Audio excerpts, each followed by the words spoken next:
And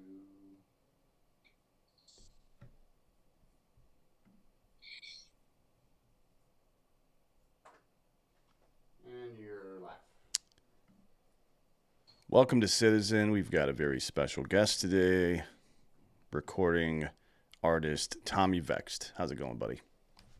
It's good, man. It's good to see you again. Yeah, you Sorry, too. the last time I had mixed up the schedule because I had driven into LA from Vegas, so apologies. But we made it work today, so Yeah. glad to be here. Yeah, I mean, I guess I could have just rescheduled in person because I'm going to be in Vegas Saturday through whenever for that SHOT Show nonsense. It's always, I'm sure I'm Are going to you get gonna be? sick. I've been to it before. I went in 2017. Um, it's cool. It's just I was just at the Olympia. Like conventions are just kind of like they're fun, but it's also like a giant bacteria festival. Oh, yeah. Yeah. It's like you may as well go hang out at or hang out with your kids after they've been at daycare all day. It's just people Mm-hmm. spreading pestilence, RSV, and whatever the fuck else. Um, anyways, yeah, this has been a long time coming. I think you've got a pretty there's a couple of people specifically in the entertainment industry that have been fucked around with, I guess, because of their political beliefs, and Yeah. I wonder. I think yours is a pretty interesting example. So let's get right into it. Explain. Okay, you were part of a band, a very successful one, and then things Yeah. kind of went sideways. Can you take me through that whole process? Yeah. So I'll give you the Cliff Notes version. Mm. I mean, so bad. So I've been a singer for since I was like 16 years old. I'm 40. In my 30s, I wound up doing a stint singing for Five Finger Death Punch for a tour, so Ivan could go to rehab. Mm. After that, I got signed by the same record label, and the band, one of the two bands I was working on, we put a record out. Right. I had done a cover of Zombie, the Cranberries. I managed to get in touch with Dolores and send her the song. She wanted to sing on it. Then she passed away the night before going into the studio.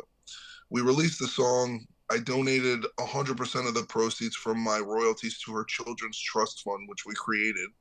And we were just supposed to keep going on doing life. Nothing was supposed to change. Song went viral. It's got like 500 million streams on YouTube. It's got billions of streams worldwide. Whatever. Band blows up. Now we're playing arenas. So it was a pretty good run for a couple years, and I was the primary songwriter. I wrote all the hit songs with my creative partner, and the band was kind of a backing band.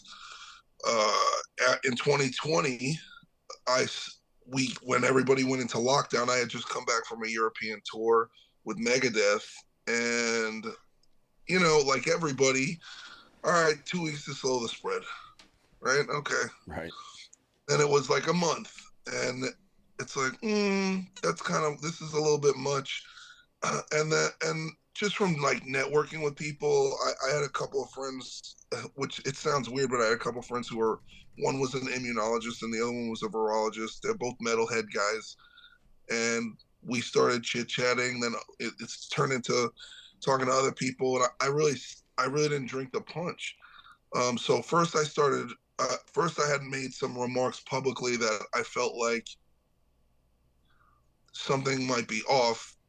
That started some of the internal attacks with the media, and then the Black Lives Matter riots took place in Los Angeles, and they destroyed my buddy's sneaker store. They burned down downtown Santa Monica, Mm-hmm. which is like where I got sober.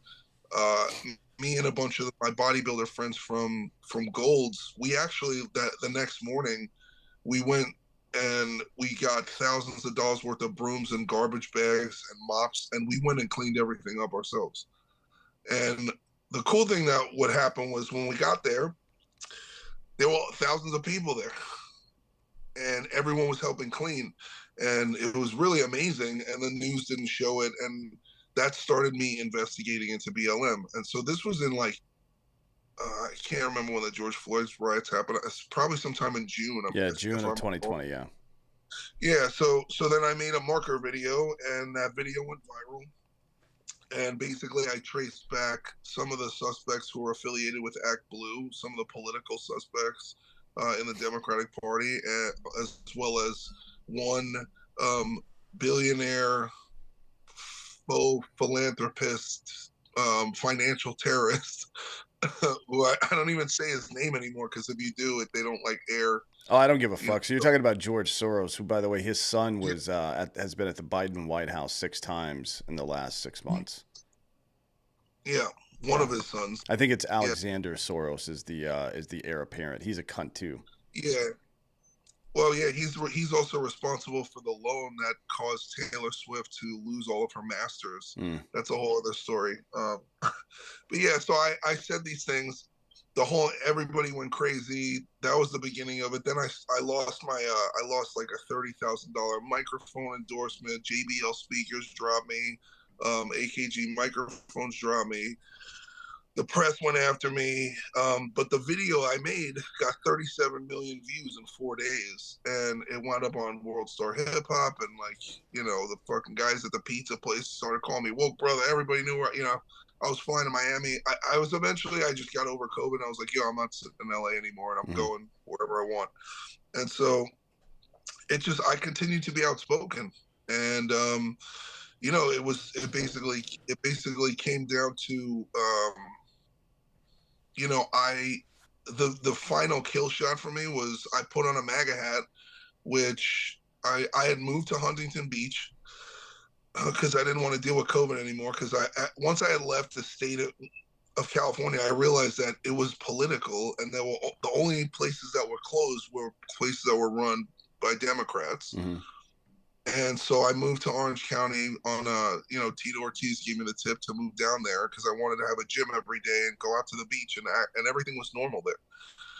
So um I was renting a house at the beach, and the homeowner who I was renting from met Donald Trump and got a hat for me, and I put the hat on and I posted on Instagram, and I was like, look, and I was like, uh, after a lot of research, and I have to say that I'm gonna vote for Donald Trump.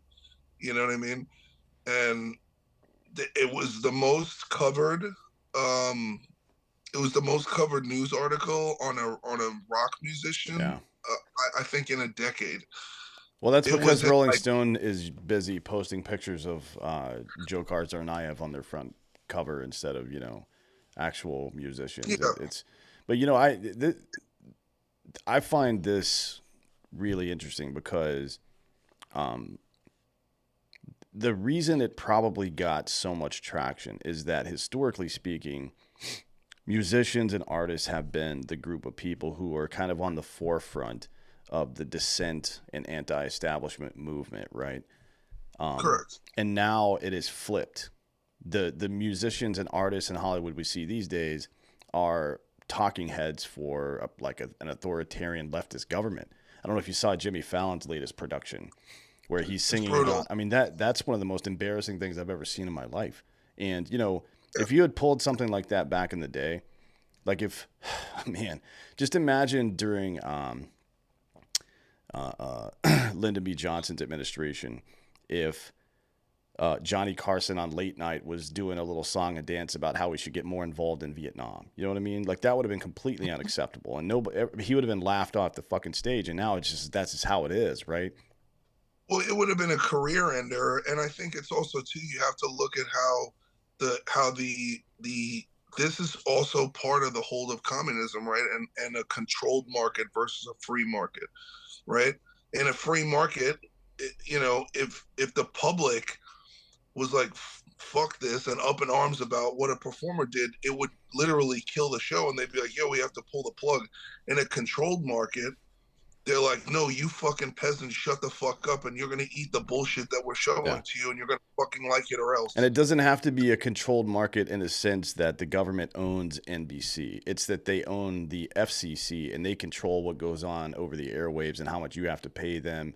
And a couple of years ago, I think it was 2017, a big report came out. It was actually in the New York Times about how the FCC was, it's very similar to the FDA. So the FCC takes millions, hundreds of millions of dollars actually, and what are effectively bribes from Mm-hmm. like broadcast companies to keep their shit going.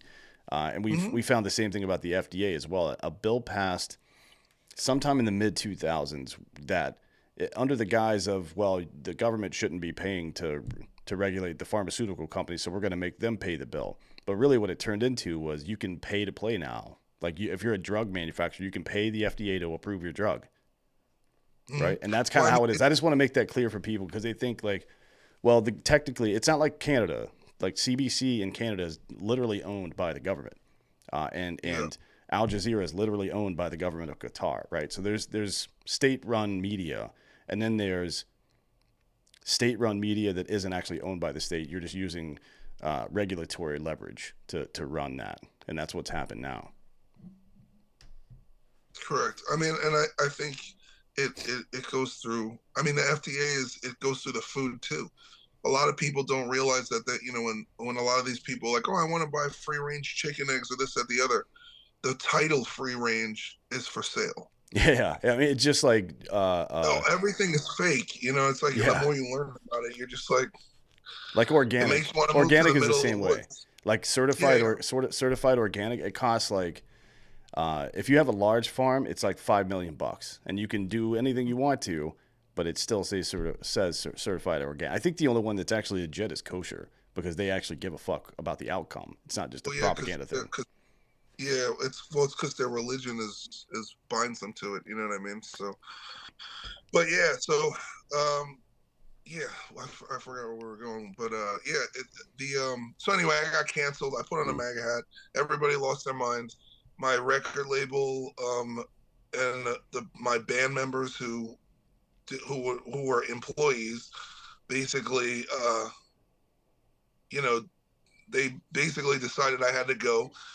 And in the beginning, it was amicable, and I was ready to leave because I looked at the opportunity and I was like, okay, I have I have like probably without I have a hundred times the followers. I'm the primary songwriter. This is a bad contract anyway. They're promising to give me all my music and just let me go if I just leave and give them the name.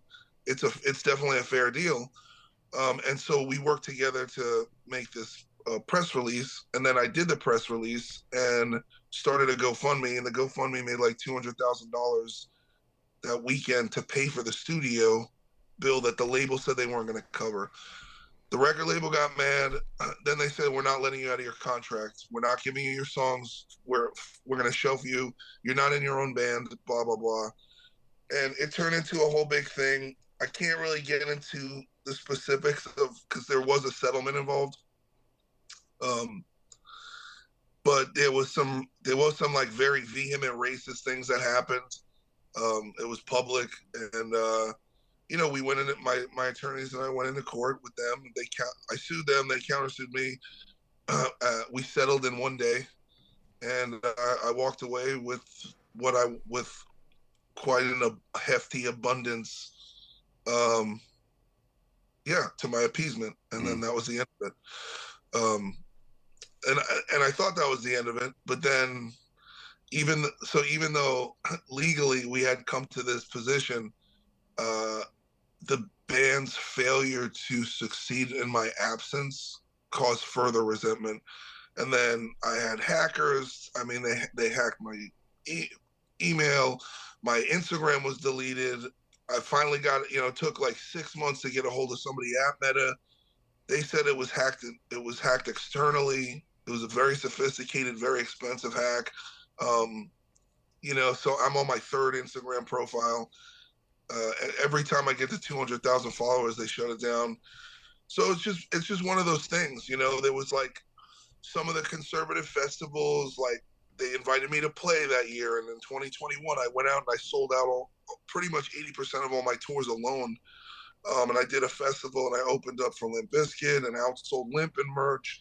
But I went on stage and I criticized the media for their portrayal of law enforcement, and I talked about COVID, and and I really went in, you know, and then it became, then the powers that be were like, we can't, this guy can't be on festivals, like we can't have him, he's riling up the crowd, you know. Yeah, I mean, there was a lot. Like I've talked to a lot of my buddies in the music industry.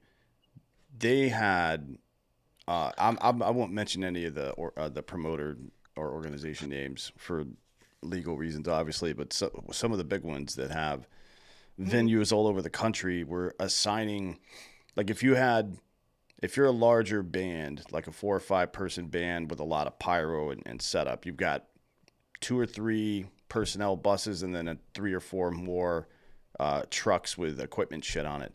They were assigning a medical expert, quote unquote, per vehicle to travel to make sure everybody was following the rules. And the medical expert is probably just some fucking PA, right? He's some intern or some shit that has no medical It's just experience. a guy. Just got like a clipboard, like, oh, is everybody wearing a mask? Like these people are around each other 24 hours a day for 6 to 8 months at a time sometimes. You think they're going to fucking be able to avoid spreading to each No, other? What I mean, it's fucking dumb. no, well, you're living on a bus, and the bus is an incubator for germs. That's Mm, why if someone on tour gets sick, everyone just is like gets ready to get sick, you know. And I've been touring for 20 years. It's just one of those things. Like in 2021, me and Struggle Jennings, we only did we only did non vaccine mm, mandated and non-mask mandated venues, and we even got some pushback because we had, the science kept changing. So like, we played in LA and Sacramento, and when we booked the shows, they said we don't have to go by all these rules. By the time we rolled around to play them, the rules came back, mm. and so I threatened to pull the shows. And literally day of, I was like, "Yo, I'm not. If you make people wear masks or you ask people for their ID, show's over." Mm. And I was like, "You already paid me. You know what I mean?" I'm like, "I'll just say I lost my voice." I'm like, "So you'll lose money twice." And I don't give a shit about my reputation, but like, you're not gonna do this to my fan base. My fan base are not with this shit. Mm-hmm. I'd rather play in the parking lot for free. You know Yeah. what I mean? So it's funny how it's one of those things. Like what we learned in 2021, and is that it's the will to overcome. Those people don't have much fight. They're not motivated the same way that we are. And when you actually put your foot down and you're like, this is what I believe, these are my principles, these are the rules, and like otherwise, fuck off. Mm-hmm. They're like, oh, they're like, oh, fuck. They don't know what to do, you know? Yeah, I think about all the personalities and um, the companies that have pretty much won the culture war, for lack of a better phrase. Now there are some people that I personally think are just grifting on things like that My Pillow guy. I'm not a big fan of the guy, but um, Mm-hmm. Barstool. I'm not really like politically aligned with Barstool. I think it's a bit of a clown show from time to time, but they leaned into the Sure. culture war and told everybody to you don't like what we're doing, fuck you. And Rogan did it. Everybody in Rogan's comedy tree did it pretty much. Like we don't give a fuck. Bill Burr was canceling shows that were requiring vaxes and stuff like that as well. Yeah. Um, all those people, and then one of our good friends, Andy Frisella, might be, in my opinion, other than Rogan, he might be the biggest, most successful personality to have done this. Just like fuck you, we don't Yeah. believe. So, Like the burden, you're asking people to sacrifice their livelihood and sacrifice their liberty, and you're not giving them a good reason for it. And the burden of proof, if you're asking people to do that shit, is on you, not on us. So fuck you, right? I mean, and it worked out really well for most people who just stood their ground in the end. yeah, it definitely did. And that's why, people get offended by like the like pure blood hashtag or this, that, the other. And it's like, look, people are allowed to be proud that they did not bend the knee, right?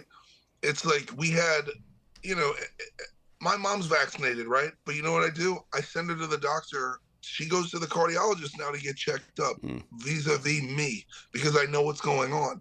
I'm not ignorant. I'm not going to watch all these these professional athletes who are supposed to be the most healthiest of the population just dropping. Mm. Whether they pass out or have a heart attack or tragically die. It's like, and it becomes forbidden to discuss when these things happen. And you see, like, I can't. It's Hamlin, right? The guy Yeah, who just Damar passed out. Hamlin. Yeah. Damar Hamlin. And I was in the barbershop in Vegas watching that happen live, and the first thing I thought was like, oh my god, like this, the football players are all crying. Mm. I've never seen a guy go down in a hit, and and I'm 40. Like I've never seen everyone start crying. And I also have friends, like I have friends who have won, the Super Bowl. I know football players. I know that they're afraid. Their wives are nervous. They're scared for their kids. None of them wanted to do this, and they did what they had to do for their jobs. And they, like a lot of people, but they're afraid because they're worried that, oh, what if it's me next? Mm. And I tweeted this, and the amount of well, I definitely got hit trolled by bots, but the resistance to this conversation and connecting these dots is so vehement with some people. And I'm like, listen, if you got this medicine, if you got this experiment, cool. I'm not here to harp on you. I'm here to tell you, please go to the doctor and go to a cardiologist and get your shit checked. Yeah. Because something's going on, and I could imagine. I try to put myself in that person's situation, in that person's what their perspective is and why they're so afraid. And then I started to realize, oh, these people forced their kids to get this shit. Mm. They pressured their friends and family to get this shit. And now imagine if it comes out that this stuff is lethal over time, that they just pretty much coerced people they loved into a death sentence, or just to complicate their health for the rest of their life. Right. So their anger at us for saying, hey, something's wrong, is completely and wildly misplaced. And we have to return. Society has to return to a place where we're allowed to have conversations, because we will never fix the problem if we're not even allowed to address it in public discourse. Sure. Yeah. Yeah. And it's, me personally, I'm pretty familiar with a lot of this stuff. The Hamlin thing didn't strike me as necessarily a standout COVID related cardiac event. And to be clear, you can develop pericarditis and myocarditis just from getting COVID as well. And it is more likely in the same group of people, which is to say men under 25, right? Technically men under 28, but especially under 25. But it's more likely from the shot, right? It's like 1 in 5,000 dudes under 25 will experience something, whether it's an arrhythmia or something else, right? So it's definitely something to take into consideration. I don't think it was that. I remember that Chris Pronger chest shot in '98 where he went down, and it was the same thing, commotio cordis. But just to be able to talk about it shouldn't be like a taboo thing, because we know this is happening. Like, so an Old Dominion basketball player, it happened to him. He just collapsed right on the court the other day. That is a very good sign. And it's not like this hasn't been happening globally, particularly with soccer, right? I think in Europe with the soccer players, that it was so many that's the first thing you think about now, And so whether it is or it isn't, we still should talk about it. Everyone should talk about it. It was a major world event. Like, there was a thing, and the whole world was involved, and then there was another thing, and the whole world was involved, and it was mandated. Yeah, it doesn't do anybody any favors to obfuscate reality, because the point, and look, there's certainly people on the unvax side that could be a little bit more gracious about handling the situation, for sure. A lot of the right-leaning political pundits were just, they effectively say, like, see, I told you, like, that's not helping anybody, man. You're not going to win anybody to your side by being a dick about it, but it is a conversation that needs to happen. And well, it's not compassionate. And this is what I've told people, like, just because people gave me heat over my decision doesn't mean they deserve to die or to be ill for the rest of their lives. Right. And so it's a principle of forgiveness. Like, everybody, but the thing is, I've been dragged in the press. I've been this, like forgiveness is part of life, especially if you have anything in the public eye or you say anything controversial, you just got to get over it, and like all these people acted this way, and that's it. And a lot of people tried to drag me to my end because they were like, Joe Biden is going to save us, and I was like, well, I'm pretty sure that everyone's a piece of shit and we're all fucked, Yeah. and Yeah, he had welcome 40 he to, had we're all in the same boat, he had and it's the 45 Titanic. years.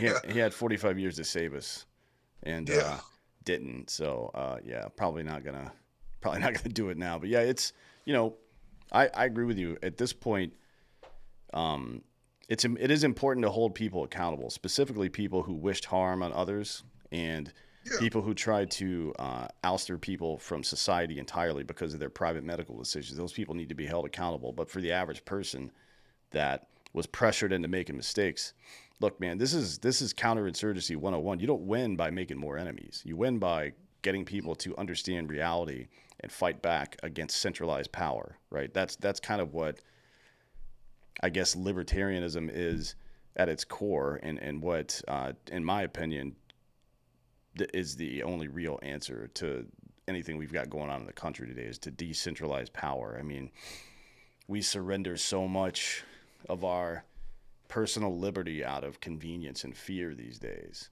that, it's like, yeah, it's a little bit more convenient for me to order shit on the internet or to hand my child an iPad instead of taking him out and playing catch because I'm busy. But there's a price to pay for that shit. You know what I mean? There's a price to pay for throwing your hands up in the air and calling somebody else a libtard or a fucking Nazi instead of having a conversation. Like, we as a society pay a price for that every time it happens. And the more it happens, the less likely it is that we're going to eventually recover from it, right? Well, I agree, and I think that the inception of the internet has has done great things, but it also has done bad things because people are accustomed to, they argue with an avatar on a social media platform, and Yeah. it does not, there's no empathy, right? Mm-hmm. When if you and me get like this used to be that saying when I was growing up. It's like when you're in the bar, you're not allowed to talk about politics or religion, Mm. right? Because people would get into fistfights over it, Right. when they were drunk. But most people are actually decent people, and when they interact in real life, even if they're arguing with each other, a genuinely good person, a decent human, is not going to say or do something towards another if they can visibly see they're upsetting the other Sure. person. Yeah, And it's hard to hate up close. yeah, the internet, well, because of multiple things, because of there's on the positive spectrum, there's compassion and there's empathy, and and there's consequence on the negative spectrum, right? There are some things that I don't like. I don't say certain things on the internet because I grew up in an age when I said things, there were physical violent Mm. consequences, right? So if I was like, "Hey, fuck you" to some guy, he'd get out of his car and beat the shit out of me when I was 16 years old. That's how we learned, Yeah, like, And then I'd be like, "Dad, this guy kicked my ass." Like, well, what'd you do? yeah. And Yeah, I'm like, "Ah, threw a water balloon in his car." yeah, that's true. I remember, growing up, certainly, if something happened to me that was negative, the question was always posed, well, what did you do? What were you doing at the time? You know what I mean? Which is a Mhm. reasonable thing to ask somebody. Now we're just all kind of victims. I want to jump in. We're getting close Yeah, to the midway point here. I want to jump into some of these principles. You talk about living a principled life, and I agree with you. Like, a lot of people have, the presidency and American government has pretty much been a popularity contest for a very long time now, especially since the invention of the radio, especially. Um, so we're talking about the early part of the 20th century. But now it's like a personality cult. It's not like, oh, I think, JFK is a commie, so I'm going to vote for Nixon. Uh, and nobody was sitting at home with a fucking picture of Richard Nixon on their wall talking about how great he was or wearing a hat with yeah, Nixon's name on it. It was just like, I don't like the other guy, so I'm voting for him, or I like what he says, so I'm voting for him. Now it's a full blown personality cult. It's like, instead of organizing yourself around principles, which are a very good foundation. They're immutable. They don't change. Like it's always a good thing to support and defend liberty against everybody, right? That will, no matter what happens throughout the course of human history, that will always be a good thing. Instead, people Mhm. will choose to align themselves with personalities, right? Or even movements to some degree. Like, what's your political stance? Oh, I like Trump. That's not a fucking political stance to like Trump. Yeah, that's I like this person, Yeah. you So know. the first principle on the list is that it's I'll support and defend all enemies, liberty against all enemies, foreign and domestic. What comes to mind when you think about that? I mean, I come from, my father was a Vietnam veteran, my uncle was in Vietnam, my cousin was in Iraq. My grandfather fought in World War II. My grandfather was he's a Danish immigrant who fought the Japanese in Australia and New Guinea and stuff, and they like freed POW camps, and Mm, so the stories of the men in my family are, there's a sense of responsibility that men are meant to stand up against evil, right? And there's the famous quote: "It's like evil wins when good men do nothing." mm, Right? I think that's Churchill. Um, and to me, there's been many times where I've been extremely angry, and I'm sure you and your listeners have felt this too. Is watching what's unfolded over the past couple of years, especially, it feels like our country at times is under an occupation, and whether it's corporatized occupation or some nefarious like enemy that we don't mm. understand yet. Um, or it feels like we're being pushed in a direction by a conglomerate or a super pact of powers Mm, that do not have the American people's best interests in mind, and I find those people to be terrorists. mm. And so, the frustrating part is like, well, we have no leadership to take action. We don't know, and that's part of the psyop, right? Part of what's going on is there's not a definitive target to look at and say, okay, these guys got to go. We got to get rid of these guys under any circumstance, because one party does one thing and then the other party does the same fucking thing, Right. Yeah. and people have blinders on the far left and the far right. They want to see they want to see their party as being the solution to the problem in America, when they don't realize that each and every one of us individually becomes the solution to the problem of what's going on in America, Yeah. right? Yeah. And I think that I think what you're doing with this show is a good example of what people need to understand about their personal accountability towards their country. And sometimes it doesn't have to be a violent uprising. I just spent some time in Sweden, and they didn't have COVID. It didn't happen there. Like it happened, but the government was like, "Yeah, we're going to lock everyone down," and the Swedish people very politely said, "No, we're not going to do that." Yeah. But the nation as a whole operated as one and said, "That's cool. No, we're good." They were not successful in dividing the country with Sure. fear because of whatever they're doing that we're not doing, Well, right? it's individuality, right? So Mm-hmm. the way for a society to function at its peak is for power to be vested at the very lowest level and then spent upwards, right? So think about it this way: you have two options to I guess mobilize the energy of the individual.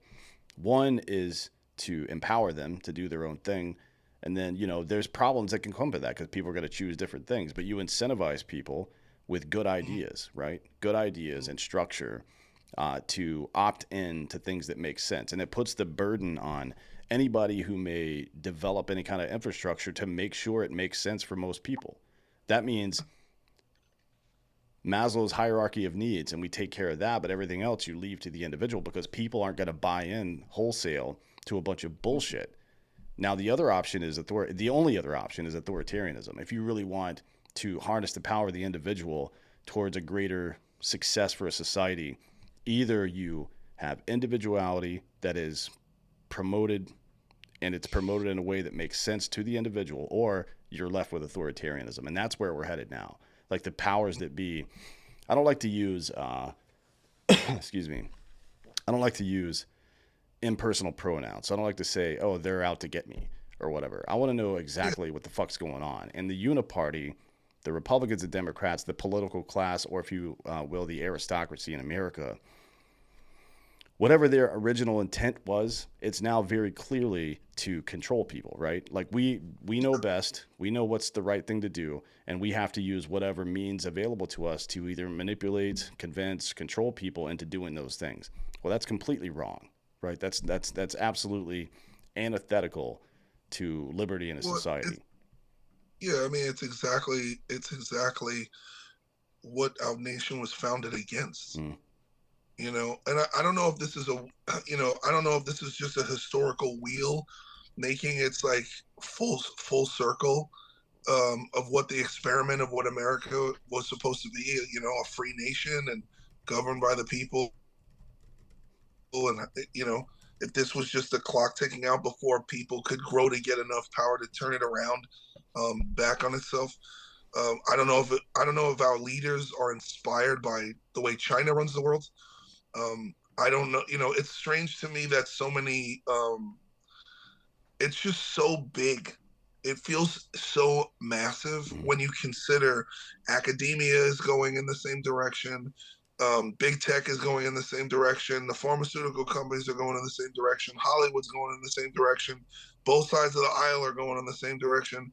And there are people who fought on behalf of the super PAC, and they thought that they were the resistance in Star Wars, but they were stormtroopers, Yeah.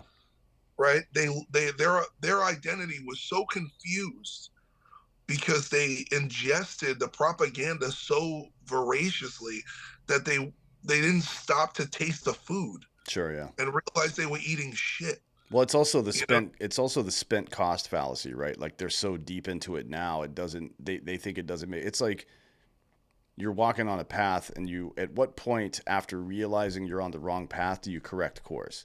And for most people it takes way longer than it should, because there's some psychological effect called the spent cost fallacy, where people think, well, I've done this for this long, I may as well keep doing it. But that doesn't make any fucking sense, right? And the other principle yeah, is from Churchill, and it's that I think it's appeasement, right? They think, well, I agree with these restrictions now, so I'm going to allow it to happen, and I'm even going to support it. But appeasement, as Churchill said, is feeding the crocodile and hoping it eats you last, right? It's the poem uh, um, from World War II. First, they came for the socialists, and I wasn't a socialist, so I didn't say anything. Then they came for the trade unionists. I wasn't trade unionists, so I didn't say anything, or I didn't stand up rather. And then they came for the Jews, and I wasn't a Jew, so I didn't stand up. And then they came for me, and there was nobody left to stand up for me, right? This is why it is so critically important to live by this first principle, and it's why it's first. I will support and defend liberty against all enemies, foreign and domestic, because I I love America. I love what it stands for and its principle, but I love liberty more.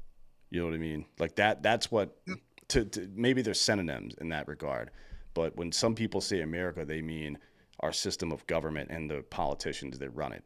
I don't think that. To me, it is the idea, right, of America. yeah. And also, listen, I'm someone who I benefited from the American dream being available in reality, right? I I was born. My mom was a crackhead. Me and my twin brother were abandoned at the hospital when I was born. I got adopted, and my dad did it. My mom and dad did the best they could, but my father was an absolute alcoholic mess, and we didn't have money, and he was a janitor, and like I grew up on the street, and then I got involved in gangs and da da da. Like all this shit went on.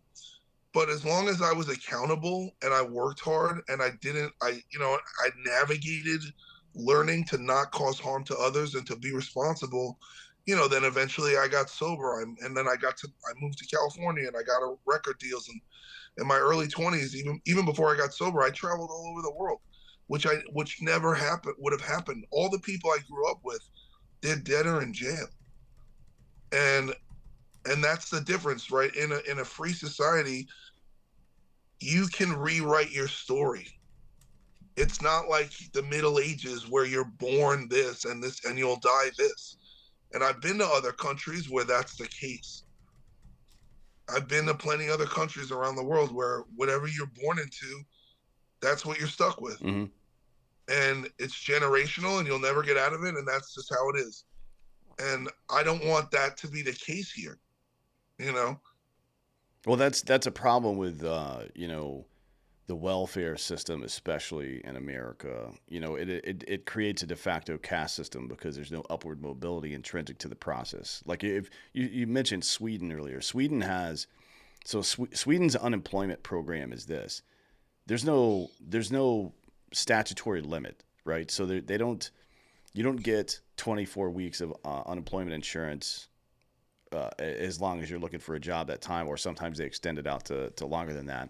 In Sweden, you get unemployment insurance until you find a job, and the government, or not the government specifically, but either government or nonprofits in the area will help retrain you or whatever to make sure you get a new job and because the purpose is to become a functioning member of society again, right? Like Mm-hmm. that should always be the purpose of any kind of charity, whether it be government. Like I don't think the government should be spending money on welfare at all, but I think private people should be No, doing that. But that the point should be to return somebody to a position of independence because we can't fucking have dead weight. yeah, that's the issue too. Is I think that as long as the government has anything to do with welfare, the system will be broken. You know what I mean? I mean, the government runs the DMV. Mm-hmm. You know what I mean? Like these people can't be in charge of distributing goods and services to people who are in unfortunate situations. And there's also no, it's like they prison is not, they don't rehabilitate people here. It's more, because we have the industrialized prison complex, it's more financially beneficial and safe to keep the private prisons populated to like 96%, so they don't have to pay state fines to the tunes of millions. So this and that's the thing. Like being African American, and I'm mixed, and having the dialogue in a constructive way about what is systemic racism, Mm. right? Like systemic racism is not my white friends. Systemic racism is not the fact that there are white people. Systemic racism has everything to do with the actual system in place by the government and the banking infrastructures, and people who are basically juicing the system and making money, whether it's through free labor or incarceration. You know, we still haven't undone the redlining in the African American neighborhoods that Nixon colluded with the banking infrastructure to go around and basically wherever there are black neighborhoods, these people who lived in these zones were not able to get bank loans to start businesses or finance a home. Right. And they're also another part of that deal with Nixon was tax incentive. This is part of the Southern strategy, by the way. If you guys want to look it up, there was a man named Atwater who was deeply involved, and you can look it up. But another part of that strategy was to incentivize companies to move their businesses out to the suburbs, like out of the inner city, and that made it impossible for black and brown people that lived in inner cities to make their way out to those jobs anymore. So it just increased welfare and government spending generally. But this is what government does, right? And it's like they're a crack dealer. The first hit's always free, right? Or they try to put you in a position where they have the most possible control over you, whether it's financial or otherwise. That way you have to keep coming back. You have to stay loyal to them. You know what I mean? It's a very sinister fucking way to run a country, frankly. Yeah, Um, Speaking I of could that, go on. oh yeah, yeah, Yeah, I know. So the long, long. the next one is I'll do something every day to help my country. My countrymen are all men. That one popped off the page for you as well. What is that? What ran through your mind when you saw that one? I mean, to me, where this kind of correlates in my life is like the principle of service. I've been sober 13 years. I was a drug and alcohol counselor earlier on in my recovery. Probably around 4 years. I started living with. I ran a men's rehab facility, and then I got certified as a counselor, and I started to work with celebrities and stuff, helping them get sober. But the more those jobs paid me quite a bit, and it gave me a lot of time to do free work with people who couldn't afford help, and things like sponsorship, which I greatly benefited and benefit from, which is when you offer services to help people in sobriety for free. You just fucking help them. You show them it's like one homeless guy showing another homeless guy where the bread is. And I think those principles in recovery of altruism, um, they became the foundation for most of what's good in me. You know, where I think a lot of people could use, and I specifically like to go to men's groups for these Mm, things. But having a group of guys where you're like, instead of going and getting wasted on Saturday, and you're like, yo, let's go feed the homeless, mm, or like, let's go take, like I've gone and spoken, at the VA hospital countless times, all over the country. And it's no matter what I've done in my life, I always feel like there's two things that happen to me. During those meetings, I feel like I don't even deserve anything I have because I can't believe, yet again, even though I grew up in this, I can't believe what these men have given up and gone through. And then when I leave there, everything I eat tastes 10 times better. Right? Every possibility or every, I don't know, just everything we have as Americans has more value by being in touch with and spending time with someone who is willing to give up almost everything and pay the ultimate price to uphold what everyone's taking for granted. yeah, you know what's funny about that? I mean, it's spoken historical tradition that used to be history, right? So every culture before the invention of language, and then a lot of them even including or even after the invention of language, like the Hebrews were deeply into this back in the day. Was spoken word tradition, and so were the native North Americans all over North America. Um, there was some impetus on the elders in a community to share their experiences with the younger people, right, at different stages in their life, whether they're young men or whether they're children. And Mm-hmm. that was how it was almost a rite of passage, right? Because our goal as a society is to improve every single generation and protect our descendants from some of the bullshit we had to deal with. But the reality is that a lot of the bullshit we had to deal with made us the men and women that we are, right? So telling those stories and making sure people know about it, making sure people, even if it's just, uh, you know, by hearing about it, making sure they experience and have some perspective on those things is really important. And I think I think the inverse of that is what I tell people to do in this principle, which is if you can turn your pain and suffering into empathy for other people, then you can solve a lot of problems. You can save your life and their life, right? In a lot of cases. And that's kind of where, we've lost purpose as a culture. Our purpose has been to make money or to be famous or whatever the fuck else stupid shit is. It doesn't listen, it doesn't fix it. Yeah. I'm somebody who experienced that stuff. I've had all of it. All of it. Money, all chicks, being on stage in front of 300,000 screaming fans, all that shit.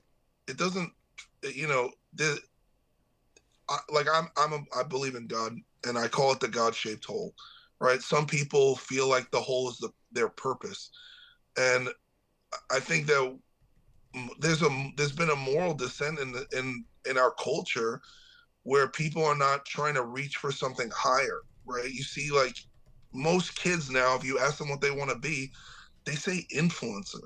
Mm. What the fuck is that? Right? When I was a kid, I wanted to be a paleontologist, right? Like I don't know, like I was fascinated by science. When, and then I was like, I want to be a rock star. My friends were like, I want to be a fireman or a police officer, or like, someone would be like, I want to be the president of the United States. Kids now are like, I want to be an influencer. Mm. I want to play on my phone all day and get paid to not do anything. Yeah, That's the, that's that the ambition, that and that's not, yeah, it's not good. no, it's not great. I mean, but to be honest, you can carve out niche work for yourself like that, but that shouldn't be what your life is about. You know what I mean? Um, Yeah.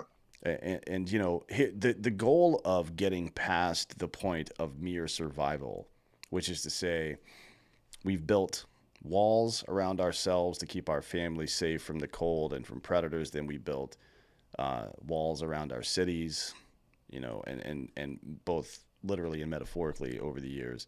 The purpose of all that Mhm. was not just to do better for ourselves, but to make sure that everybody's taken care of. That was the point of all of it. It wasn't like the purpose of building civilization wasn't just so you can stop working. You know what I mean? That's fucking dumb. Why would it be that? What business model where is that the case? You know what I mean? Where it's like, oh, once we get to this point, we're just gonna coast. Like, all right, cool, you're gonna go out of business, bud, because that's not how that works. And we're going out of business as a country right now. Well, it's also what happens with, Andy was talking about this the other day in a show. Like when a lot of guys who are businessmen who work their whole lives, when they retire, if they don't get busy, they die. Right? People who are retired, if they don't have anything to live for and they're not, grinding or doing something where it's making them feel alive and they don't have a sense of purpose, you lose the light. Mm. You start making your way out to pasture. And that shouldn't be something that kids want. You shouldn't want to be like, oh, I want to be an influencer, and then I'm just gonna do nothing by the time I'm 30. Like what? What? Yeah, I mean, you're gonna live a fucking miserable Bizarre. life if you do that. To be honest, I mean, we see Yeah. people how other than people with high stress jobs like military, police, first responders, postal workers, the most common drug overdose and suicide groups typically are celebrities of some sort, right? Or wealthy people, particularly second generation wealthy people. So people whose parents were wealthy, but they didn't actually do anything to get wealthy themselves. Yeah, I actually don't know the statistics of that. And then again, I work on a ground level where I'm exposed to, for every like one, celebrity, there's like there it's what we see. Mm. So we are not seeing how many people are affected and are dying at the bottom level as well. For example, in 20 from 2017 to the beginning of COVID, statistically, more people died of fentanyl and opioid overdose than the Vietnam War on both sides. Yeah, I think eighty But thousand that's not a just. pandemic. I think 80,000 just last year, if I'm not mistaken. Yeah, which it's it's so frustrating that this is not getting the attention that it needs. Um, just know, and as someone who, like, when I got sober, I was homeless. Right, I had drugged my way into homelessness. I had truly hit rock bottom. And so a lot of these policies in San Francisco and in New York or in Portland, where they're assisting people in getting drugs and assisting them with drug kits and decriminalizing the public use of drugs, is, I'm like, you're just sentencing these people to a steady death. Right. That's all you're doing. It's assisted suicide. And so yeah, I don't know what the statistics are on who is the most highly calibrated, um, not highly calibrated, but the highest level of who is suffering from this the most. Mm. But too many people are. Is the Yeah, bottom line. certainly. The total number is obviously going to be quite a bit more regular folk because there's quite a bit more regular folk, but by percentage, the second generation or I guess casually achieved wealth Mm, is one of the primary. I mean, you know plenty of people that are on the touring schedule and how fucking brutal that can be, and how yeah, it's yeah, just always in your face. You know what I mean? yeah. But then again, you and I both know plenty of people who go on those tours and they're fine. They just like you the way you do it now. It's just like you don't have to do that stuff anymore to have fun on the tour. So, you know, it's the You just have to get. Some people never get past the threshold. Most people can't get a year sober. That's the bottom line. mm, They can't do it. Every night, like after 90 days, if you've been consistently drinking and drugging, your brain swelling will start to go down, and it'll be a little bit more bearable. But that's why we have markers for 90 days, 6 months, and then a year. And some people do 9 months too, just because they need a chip, whatever. mm, But it's almost impossible to get, and it's habitual, right?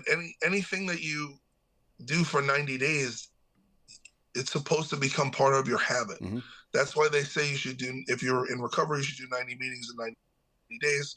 A lot of these people in these touring situations can't get the consistency of getting plugged in that much.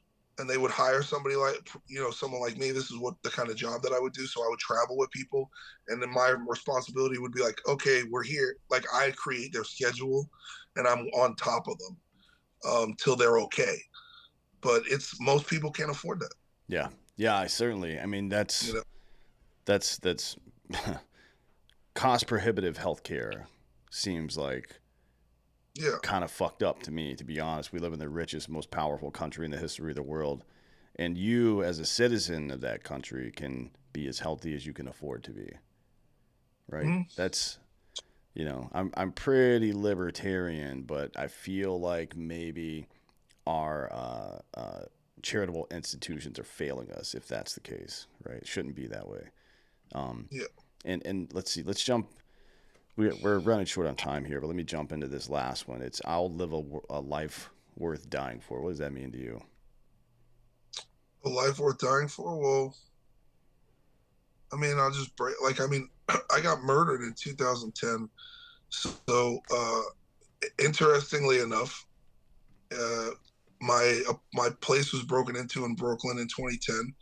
My brother was my twin brother, who's a little bigger than I am, was on a drug bender, and he bashed my skull in with a crowbar. He beat me and broke my spleen. My spleen burst, broke my arm. Um, we fought for a few, probably 2 minutes. Eventually, I got away from him, and I collapsed. And my neighbors, they called 911. So anyway, I got rushed to the hospital. I died in the ER. I had a whole near-death experience, and I saw my entire life flash before my eyes. And like I woke, by the grace of God, I was given another shot at this. But I know that I can't avoid dying. No one can, right? It's inevitable. And my vibe is that after experiencing that, I had an unfinished movie. Like the flash, my life flashing before my eyes at 28 or 29 years old. It was just not. It just was insufficient. You Mm, know what I mean? And so, um, I'm actually in the practice of living my life, like living a life worth dying for. Right? Like I don't know. Like I think that I put I had built up everything. I mean, dude, like I'm not a woe is me person, and I'm not a victim person. I experienced what it was like to have everything I'd ever dreamed of, and I had lost it because of my principles, right? And because I'm hard headed and I refuse to shut the fuck up. mm, So it got taken.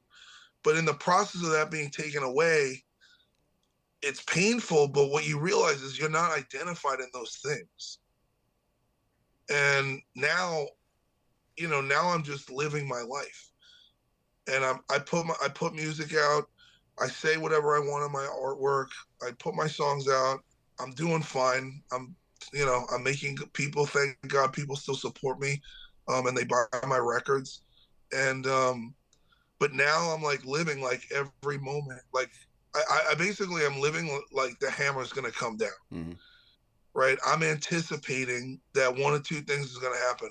Either they're going to pin us in a position, and when I say they, I mean, you know, the super pact of corporation and government and the World Economic Forum. Their plans for us are so that we're immobilized. You know, that's what I fear. I fear that their plans for us are that they're going to tax us for driving too far. They're going to say we can't go on a plane because we sent a tweet. You know, because I'm basing the future model of what they're trying to install Mm-hmm. as the current model of China. And if that's the case, there's two things I can do. Like I'm clear pilled. I'm like, I'm gonna live the best fucking life I can until they take everything away. And when it comes time to for the shit to go down, I'm there. I'm Yeah, like, yeah. cool. Show me where am I? Where do I go? Just be You know what ready I mean? for Yeah. like don't live a life like look, people at the end of their lives, I found this to be an iron law. Uh, they don't regret the things they did; they regret the things they didn't do. Typically, right? And you don't want to be stuck in that position, man. That's got to be a shitty way to go out. It's like they say, take the trip, ask the girl out, Mm, go for the job, whatever, you know, whatever it is that anybody wants to do that they think they can't, you got nothing to lose. Yeah, you have absolutely nothing to yeah, lose. big time. Yeah. You know? Last question. This one's from the audience. That they want to know if you're going to do a tour anytime soon. Yeah, I'm gonna schedule.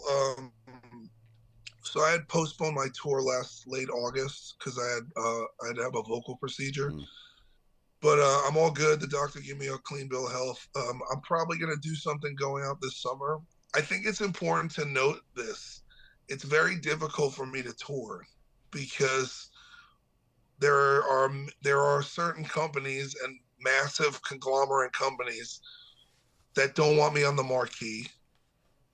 They specifically don't have told, you know, like my agent I signed with a pretty big agent, but they're like, the venues don't want to MAGA this, just literally just because I voted for this dude. mm, And you know, and it's really like it's a grassroots effort, right? Every time we go number one, number three, number four, every time we hit Billboard, it's literally based on social media and my email list of me directly emailing my fan base.